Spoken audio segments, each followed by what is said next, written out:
ओम शांति। सुनते हैं आज की रात्रि कहानी।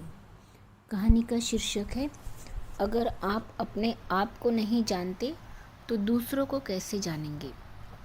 एक तत्वज्ञानी अपनी पत्नी से कह रहे थे, संध्या आने वाली है, काम समेट लो। एक शेर कुटी के पीछे यह सुन रहा था। उसने समझा संध्या कोई बड़ी शक्ति है, जिससे डरकर यह निर्भय ज्ञानी भी अपना सामान समेटने को विवश हुआ है। शेर चिंता में डूब गया। उसे संध्या का डर सताने लगा।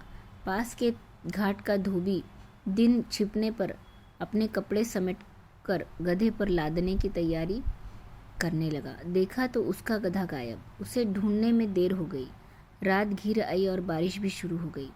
धोबी को एक झाड़ी में खड़खड़ाहट सुनाई दी। वह समझा कि गधा है। वह लाठी से उसे पीटने लगा।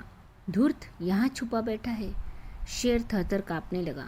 धोबी उसे घसीट लाया और उस पर कपड़े लाद कर घर चल दिया। रास्ते में एक दूसरा शेर मिला। उसने साथी की बुरी हालत देखी तो पूछा, क्या हुआ? तुम इस तरह लदे क्यों फिर रहे हो? सिंह ने कहा, संध्या के चंगुल में फंस गया हूँ। यह बुरी तरह पीटती है और इतना वजन लाद देती है। शेर को कष्ट देने वाली संध्या नहीं, उसकी भ्रांति थी। इसके कारण धोबी को बड़ा देव दानव समझ लिया गया और उसका भार और प्रहार बिना सिर हिलाए स्वीकार कर लिया गया। हमारी भी यही स्थिति है। अपने वास्तविक स्वरूप को न समझने और संसार के साथ, जड़ पदार्थों के साथ अपने संबंधों का ठीक तालमेल न रखने से कि गड़बड़ी ने ही हमें दुखी परिस्थितियों में धकेल दिया है। इनमें अंधकार के अलावा और कुछ दिखता ही नहीं। इस भ्रांति को ही माया कहा गया है। माया को ही बंधन कहा गया है और दुखों का कारण बताया गया है। यह माया हमारा अज्ञान है। संसार में जानने को बहुत कुछ है, पर सबसे महत्वपूर्ण जानकारी अपने आप के संबंध की है। उसे जान लेने पर बाकी जानकारियाँ प्राप्त करना सरल हो जाता है। ज्ञान का आरंभ आत्मज्ञान से होता है।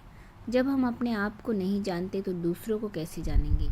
बाहर की चीज़ें ढूंढने में मन इसलिए लगा रहता है कि अपने को ढूंढने के झंझट से बचा जा सके, क्योंकि जिस स्थिति में आज हम हैं उसमें अंधेरा और अकेलापन दिखता है। मनुष्य ने स्वयं ही अपने को डरावना बना लिया है और भयभीत होकर स्वयं ही भागता है।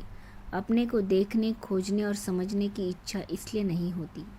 मन बहलाने के लिए हम बाहर की चीज़ें खोजते हैं। क्या सचमुच भीतर अंधेरा है? क्या हम वाकई अकेले और सुने हैं? नहीं। प्रकाश का ज्योतिपिंज अपने भीतर मौजूद है। एक पूरा संसार ही अपने भीतर है। उसे पाने और देखने के लिए आवश्यक है कि मुंह अपनी ओर हो। पीठ फेर लेने पर तो सूर्य भी दिखाई नहीं पड़ता। बाहर केवल जड़ जगत है, पंचभूतों का बना हुआ निर्जीव। बहिरंग दृष्टि लेकर तो हम जड़ता को ही देखेंगे। अपना जो स्वरूप आंखों से दिखता, कानों से सुनाई पड़ता, वह जड़ है। ईश्वर को भी यदि बाहर देखा जाएगा तो उसके रूप में जड़ता या माया ही दिखेगी। अंदर जो है वही सत्य है। इसे अंतर्मुखी होकर देखना पड़ता है। आत्मा और उसके साथ जुड़े हुए परमात्मा को देखने के लिए अंतर्दृष्टि की आवश्यकता है। इस प्रयास में अंतर्मुखी हुए बिना काम नहीं चलेगा। अच्छा, ओम शांति।